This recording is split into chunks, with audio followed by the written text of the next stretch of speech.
Okay, so I had a question on the YouTube channel this morning, and it was, hey, I had one vial of filler 5 years ago. It looked amazing.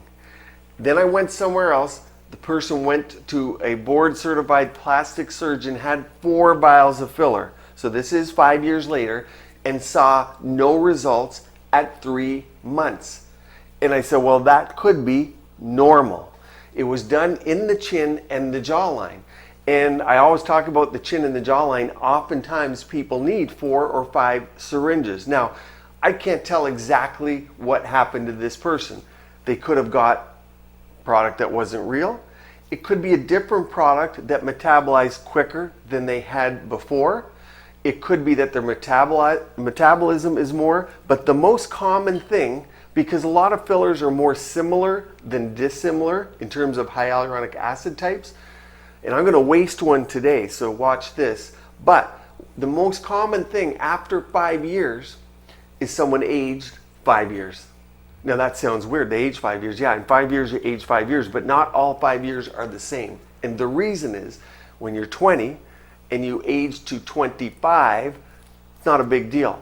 When you're 50 or 48, 46, particularly for a female, and you age to 51, 52, 53, it's a much different aging rate. And you can watch my whole video on aging rate. And it's why we talk exercise, we talk vitamins, we talk about diet, we talk about all the things to keep bone in the face, vitamin K2.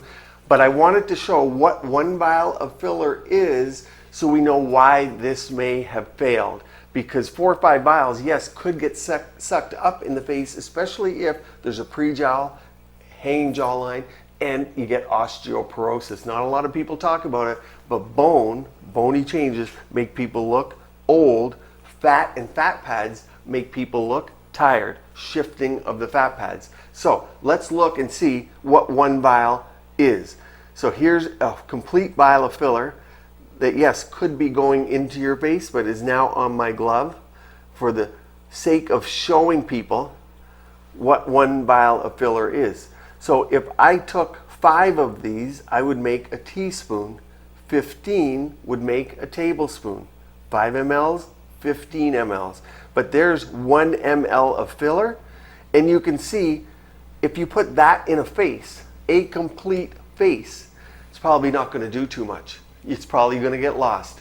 And the farce of it is when people show temples being filled with 0.3 or 0.5 up on stage, and they say, well, this is going to fill that temple. This is deficient by 5 of these at least. And then you need G prime or pressure to pop that. So it looks good on stage for the first 5 minutes, but then they go home, they're disappointed. So in the real world, in real practice, in real life, it's very difficult to do anything with one of these in a complete face. So to answer the question to the person here, that could be totally normal. What do you think? Stay tuned here. Keep your skin and body beautiful, healthy, and vibrant.